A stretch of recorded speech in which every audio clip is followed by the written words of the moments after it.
Hey everyone, welcome to season 2 of Reversing Climate Change. We are doing that podcast thing now and launching a Patreon. You can find it at patreon.com/NoriPodcasts. There are various tiers with different types of goodies available.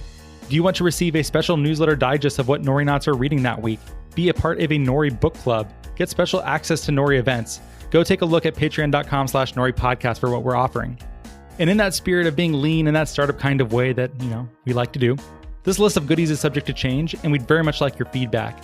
Is there something that you'd really like to see, but it isn't listed here? Honest feedback does a lot to help us shape what we offer to you.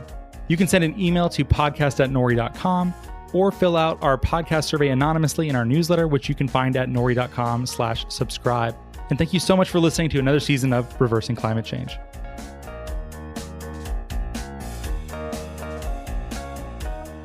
Hello and welcome to the Reversing Climate Change podcast. I'm Ross Kenyon. Today I have with me Evan Hynes, founder of Climate.Careers.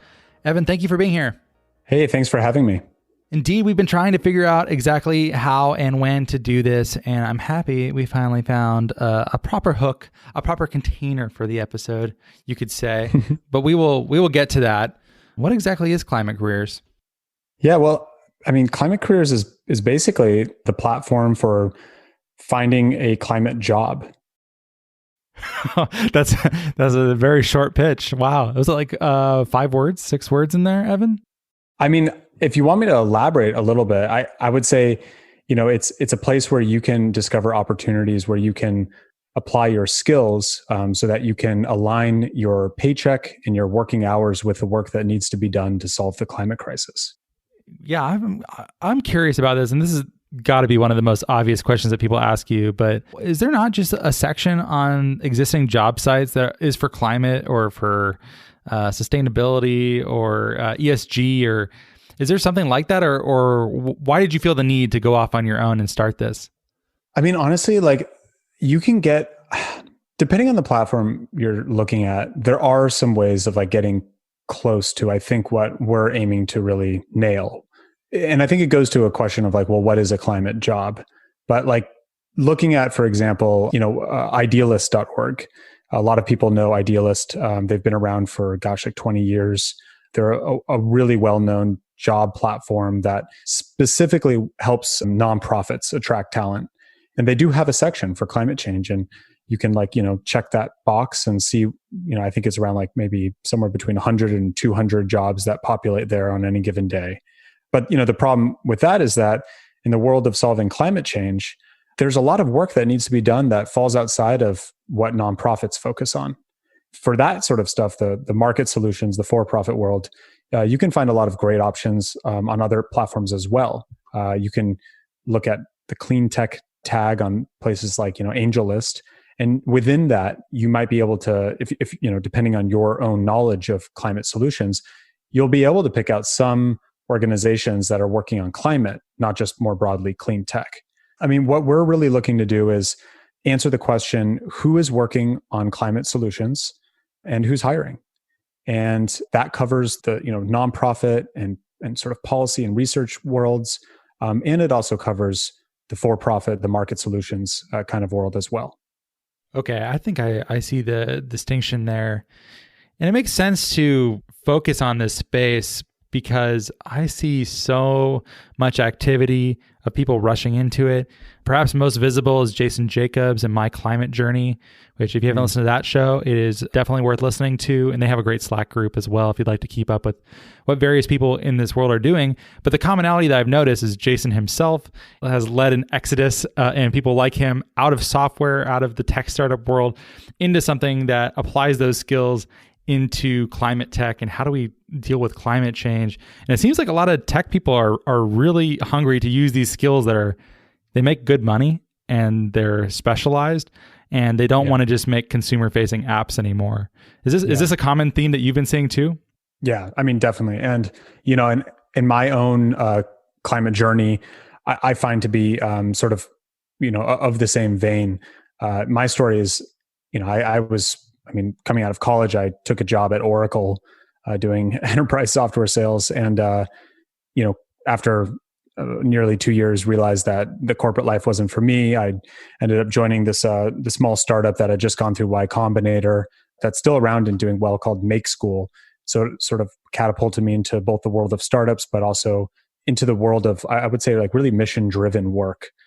What I was doing there was really focusing on creating educational pathways for people who wouldn't otherwise be able to afford traditional universities. And, for me, like as I was sort of thinking, I paid off my student loans. I took some time off, came back into the real world, and it was late 2018. The IPCC report had come out, and for me, this was kind of like a big call to action. Like I felt that whatever I do next, it's got to be focused on climate. And I think a lot of other people from the traditional tech world, whether that be ed tech like me or other areas of tech like consumer tech, I think a lot of people have been asking themselves sort of like, well, what can I do with my skill sets in a way that's climate impactful?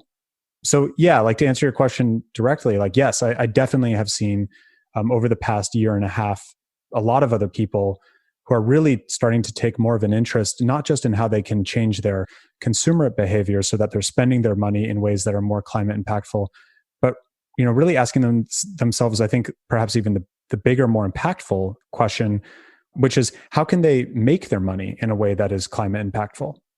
Yeah, that makes sense. And I'm seeing it too. I didn't realize that you had such I guess you learned quick though. It only took you 2 years, right? I'm sure you see people who have been doing this for a long time. They're like, I need to get out of this. I need to do something that I can believe in. And those are your customers, right? You're trying to find those people. I mean, they're definitely our users.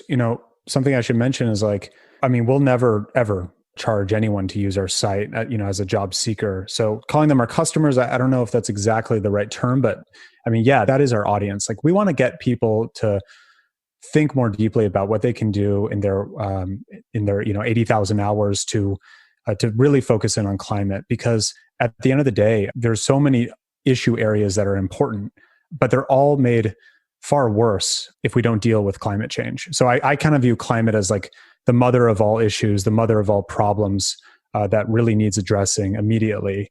And in addressing climate change, we can also usually address a lot of other related and very important issues. Great. Yeah. Thanks for clarifying that customer thing too. Well, you've mentioned this, you've hinted at the fringes of this, but what exactly qualifies as a climate career? We basically look at Project Drawdown's list of climate solutions, and we try to figure out who's actually working, like what organizations are working on these climate solutions. And then from there, we basically say, well, if organization A or B or whatever is working on this climate solution, then any job at this organization we view as being a climate job. And therefore, it is appropriate to list it on climate careers. So, unlike other job platforms where you can find roles that are specifically working on sustainability, like being a sustainability manager, what we're really actually looking at is what is the mission of the organization? And if that organization has a mission and perhaps a business model that is completely tied with solving climate change, then we view any org, or rather any job at that org, to be a climate job. Okay, that makes sense to me. And you mentioned that job seekers are not your customers. So I imagine someone else has to be keeping the lights on. How do you guys make money? Yeah, I mean, honestly, we're still kind of figuring that out. We're a two-sided marketplace. I know this is a challenging way to start up. Yes.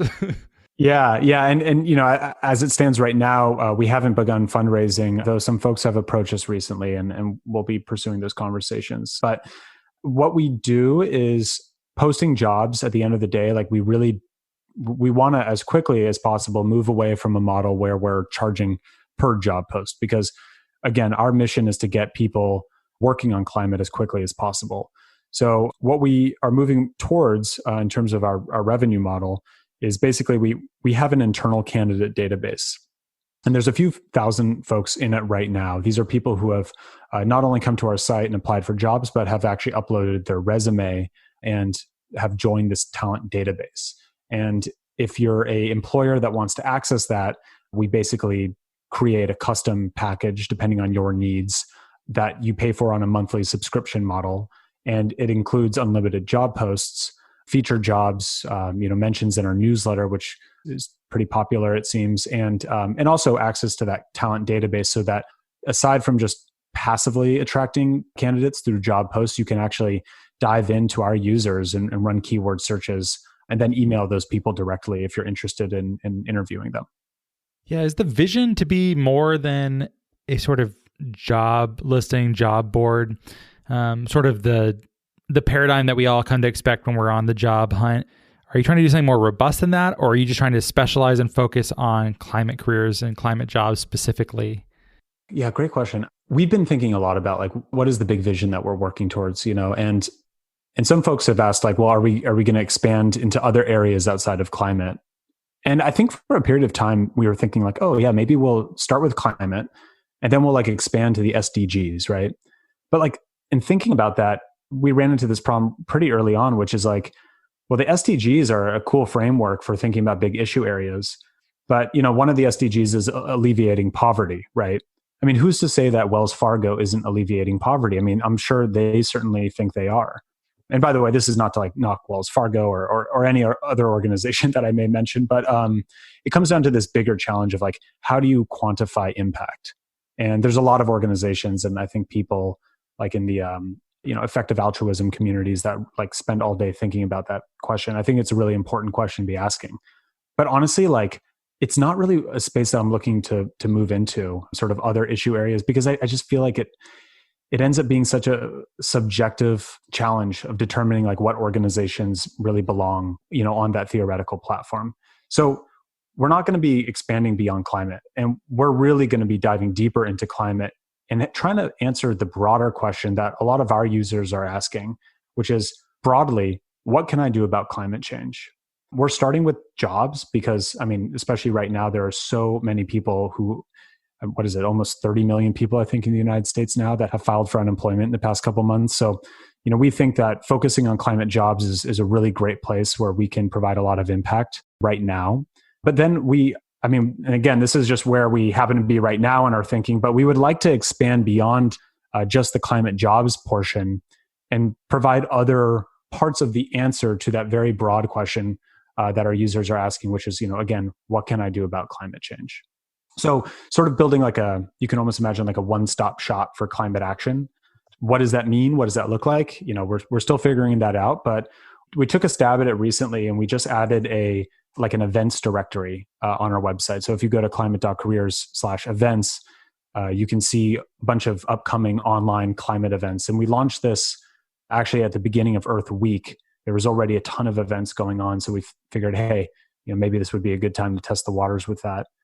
People are checking it out. People use it to find upcoming events. So, this is like us, again, testing the waters and thinking about, what comes next after we nail the climate jobs component. It makes sense to approach it in that lean kind of way. And I do like this divide between, well, okay, here's an example. I'm not saying this applies to you because it's not the most complimentary, but you're going to know what I'm talking about. Did you ever watch The Office, the American version? I'm not like one of those Office obsessed people, but like I love the show. I've seen a lot of them. Yeah, I don't know if you remember this one, but Ryan, the temp, gets hired at corporate and he comes back with this idea for Dunder Mifflin 2.0, Dunder Mifflin Infinity. And it's like, you're shopping for paper. You're talking about the election. This is like a one-stop. You can do all this in one place. I'm like, nobody wants to like have a social network based around buying paper. So that being said, that's like an extreme example, but also brands just can't be good at one thing anymore. You have to be a fan. Encouraging fan culture and people sticking around is really important. And how you do that makes a big difference. It makes a big difference with Nori. Like people like listening to the podcast, being involved with what we do, knowing us as people. We can't just be good only at carbon removal. You have to be good at telling the story and relating to others and providing value beyond just, I don't know, selling a carbon removal certificate. So I guess so what I'm trying to say is, what are you pointing? I know it's not Dunder Mifflin Infinity, but surely this thought of like how integrated a community are we trying to build has crossed your mind, right? Yeah, and honestly, like, we've had people ask, like, are we going to make this into? I mean, because we have like all these profiles internally, right? And if you're an employer that has access to this, like, what I'm talking about. Like, it literally looks like something that resembles LinkedIn, but for climate. And so people have asked, like, are we going to open these profiles up and kind of make it more of a public-facing sort of social network for climate? The truth is like, I just don't think people want another social network. And then, we've also had people like ask, well, are you going to do a community group, a Slack group, something like that? And again, my answer is like, I don't know if that's like really, I don't know if that's like necessary, and you mentioned like My Climate Journey, but there's like other ones too. There's climateaction.tech. I mean, Sunrise Movement, they have multiple Slack groups all over the United States and a big national hub Slack. I mean, there are so many great climate and, environmental focused communities and things out there. I just don't know if that's like the best thing that we could provide in terms of, providing something that has real value. I don't want to invent the wheel on things. And I want to make sure that whatever we build next, it's actually providing like a kind of like at least a somewhat novel value add. So the way that we're thinking about it is less of like, let's build a community to complement this stuff. And then building, tools around that community. We're more thinking just what are the tools that our audience members want? Like what are the like whether it's a portal or, or a specific kind of content. Basically, like what are the things that they want? And we actually ask we survey our users a lot. We literally list out a bunch of different things that we can imagine ourselves doing. And we say, select all that you want. And so we have some pretty interesting data. Like we did the events because we saw that a ton of our users want to hear about upcoming climate events. So we decided to execute on that. What comes next? Hard to say. We won't be selling paper. That's for sure. But yeah, we're really trying to be careful because we don't want to try to do too much. And whatever we do, we want to make sure that it really complements the other things that we're already doing. Yeah, that's the right way to think about it. And you are right. There's plenty of ideas we have. We're like, oh yeah, so-and-so is already doing that. And I'm sure people are like, well, we should do this type of podcast. And you're like, Nori's doing that. And you have to figure out what exactly are you doing? Are you adding value? Do people actually want this thing? Because as a startup, you really have limited numbers of choices to make. And a wrong turn could mean, oh crap, we ran out of money and we didn't get to the next stage. So I don't know. I mean, obviously testing and moving kind of deliberately and making sure you're giving people what they want. So I think the way that you describe how you chose to go with events makes sense. People seemingly were telling you, yeah, where do I look for this? And you're like, oh, I'll just make it. So that's a good example, right? Yeah. And like at the end of the day, we have to be thinking about this other stuff. People have also said like, well, why don't you just focus on the jobs? And like, don't get me wrong, like we're a long way, in my opinion, from like really acing that. Though we're actually, I mean, at least according to Google search, if you type in climate jobs, we're usually showing up as the first result organically. So that's encouraging. Wow, but that is good. I personally still, yeah, no thanks. I mean, considering we're unfunded, I feel like we're making progress, but I think we still have a long way to go on the climate jobs front alone.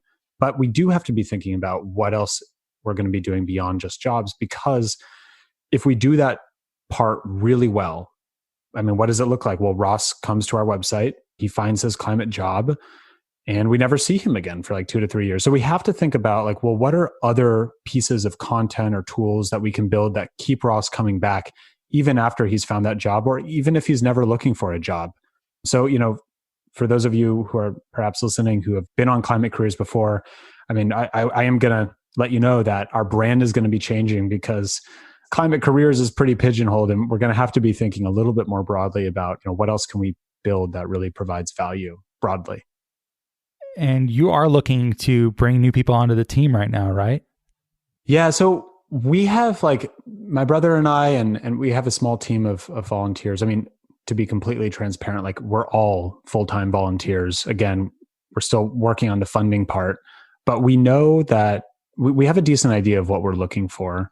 We're definitely interested in talking to folks who can really help us develop our product. But we're also like trying to really cast a wide net and just see who else is out there that might be interested in helping us and being a part of our journey.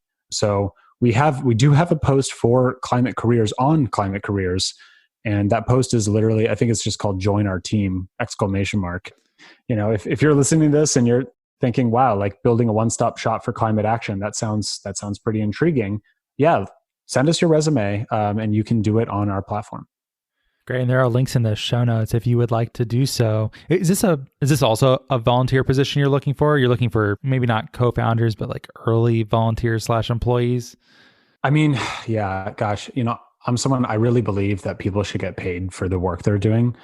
But until we raise any money, and until we're like super profitable just by bootstrapping, this is unfortunately going to be like the same kind of work that everyone else on the team is doing, which is all unpaid. But I think really what we are looking for is, like a technical co-founder is probably the right sort of phrasing. Someone who really wants to grind with us and get in early and be a part of this journey. We're also, potentially considering being a nonprofit. Well, actually, honestly, like more recently, it seems like that is probably the best strategy for us, just because, there's a unprecedented number of people who are now jobless. And we think that, us being a nonprofit could perhaps help us unlock some grant funding, so that we can be part of the many organizations out there right now that are working on helping all of these unemployed folks, make sure that they're finding a job. Our focus, of course, is making sure that all of these talented people, as they're getting back into working, that they're working at organizations that are really pushing the needle on combating the climate crisis. It makes sense. Well, if you like what you hear and you want to apply to become a technical co-founder, or I don't even know, early stage unpaid employee volunteer, you gotta come up with some proper terminology here, Evan. We do, yeah. We're keeping it vague, purposely, very vague. We just want to find people who like what we're doing and want to help in some way. Yeah, and I sort of like the unpolishedness of it. I like the transparency of it. It's a value that I share and try to work with as well. But if you want to do that, there's also going to be a section in there in that application to let Climate Careers know how you found out about this opportunity. And you should say that you heard about it on the podcast if that's where you did, because I am always curious, to what degree are we steering people into things that they might not have done or learn opportunities that they learn about through the show. So if you could do that, I'd be very curious. I'm sure you would be curious too. To what degree, Evan, was this worth your time? No, I'm super curious. I mean, like we're always trying to figure out like what are great channels through which we can, share job opportunities within the world of climate. So like this is a great test for that. So yeah, we'll definitely be, I'll definitely be sharing with you, Ross, who comes our way from this episode. Yeah, that would be great. Evan, if someone wanted to keep up with your work, they want to keep up with Climate Careers, maybe they want to apply for a job with Climate Careers or at one of the companies or other organizations that are listed on there, how should they do it? Yeah, you can just go to climate.careers. That's our website. And you can just basically dive in. We have some quick links on our landing page to make it easy to find opportunities, with internships and remote opportunities, sales jobs, software engineering. But you can also always just go to the jobs tab and run some keyword searches and see what comes up. Yeah, that would probably be the best way to see what's out there. But even if you don't find anything immediately, just know that we have a lot more on the way. I think there's about 2,000 jobs in the platform as of this very moment that I'm speaking with you. But we know that that's honestly still just the tip of the iceberg. There's a lot more opportunities, and we're committed to making sure that we're shining a light on those opportunities as quickly as possible. So if you don't see anything on the platform now, definitely stay with us. Check back in a week later. It changes every day. And also subscribe to our newsletter. We have 2 newsletters now. One is just for job opportunities. And sometimes we'll put some company updates in there as well. And then we do another newsletter now just for upcoming climate events. So it's not even really jobs focused. So if you're, let's say you're listening to this podcast and you already have your climate job or you're comfortable in your job regardless, but you're interested in, staying more plugged into the world of climate and attending some of these events, you should still subscribe, because we'll be sharing a lot of cool upcoming events that you can also find on our events tab on the website as well. Cool. Yeah, I subscribe. I keep up with what you guys do. It's a nice newsletter. Thanks. Yeah. I'm always writing it at the very last minute on a Sunday. Oh, so you write newsletters too? Yeah. Yeah. Right. Yeah. I know. I really got to get better at allotting time for it. It's one of those things where it's like, you're like, all right, so I just have to write a couple sentences, and then of course it's 3 hours later. And oh man, did you just do SpongeBob? Was that what just happened? That was a really bad SpongeBob reference. Oh my God. First SpongeBob reference on the show. Award goes to Evan Hynes. Nice, thank you. Yeah, very nicely done. Real quick, I should have asked you this too. It just came to me though, but I get asked sometimes, people will reach out and say, hey, I really want to work in the climate space or in carbon removal. What do I do? What do you typically tell people? You go first and then I'll do mine. Well, so a lot of people typically are like asking me like if they should like go to grad school or something, or if they need to like what do they need to do to learn more about climate to work in climate? And I think it's like a really important question. And honestly, like we need so much more climate education, just broadly speaking, like, and creating resources to make it easy for people to learn about climate is part of like what we're thinking about when we, are looking beyond just the jobs component of our vision. But the truth is, if you've been working, in other nonprofits, if you've been working in tech, if you've been working in finance, even, there's a lot of opportunities that are available that you can probably leverage your current experience and just get started right now. I actually don't really think that going to grad school is usually the best route for people to take if they want to work in climate. That's kind of the point of our website, is to make working on climate, like literally working, in your job, making it just sort of like easier, making that transition easier is really part of our mission. Because it'd be great if we all had time to, become climate scientists and, completely change our skill sets. But at the end of the day, like every organization that's working on climate solutions, they all need people working in HR and people, selling their products and, SEO and marketing. Every organization that's working on climate needs a variety of roles.